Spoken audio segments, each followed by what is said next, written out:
Okay, in this unit we'll be talking about adjective form, position, and agreement.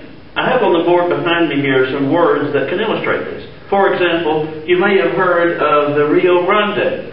Literally that means the big river. Okay, in this case we have the word river. That's masculine. You can see that because it's got the masculine article L there. And here's the adjective big, and it comes after the noun. So here we have adjective form. This is the form, and it's masculine singular to match river, which is masculine singular. The position is after the noun, and it agrees with the noun. So it has this form, and this particular form agrees with that form. Both are masculine singular. Another word you might be familiar with is Casa Blanca. You may be used to seeing that as one word, which is a place in northern Africa. Now the word casa is house, and the word blanca is white. When you say Casa Blanca, what you're literally saying is white house. So again, we have adjective form. This is the feminine singular form. To match the feminine singular form of this, they agree. And the position is after the noun. Now here are several examples of vocabulary words that you might be familiar with, like the word red. There's the base form, masculine singular. There's also a feminine singular form, a masculine plural form, and a feminine plural form. Now, when you are trying to describe something like the word book, for example, you need an adjective that matches that in both gender and number. In other words, it's masculine and singular.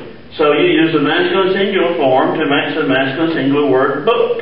And the place is after the noun. If you're describing a table, which is feminine, you need a feminine adjective to match it.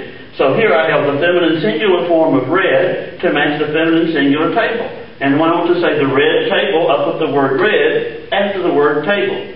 And the same thing for the plural. Los libros rojos, the red books. Las mesas rojas, the red tables.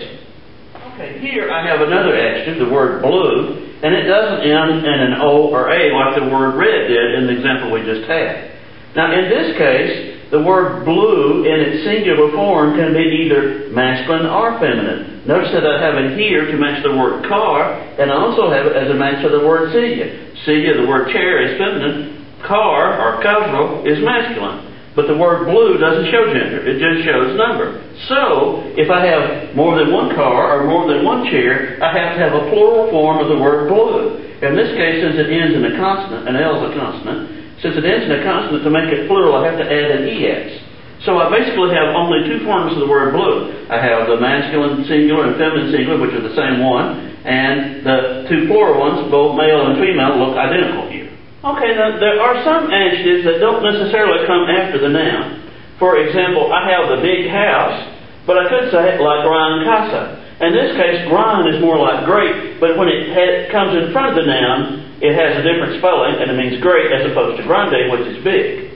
This is also true of the word for new. Here I have the feminine form of the word new, nueva. Looks like the number 9, but it ends in an A.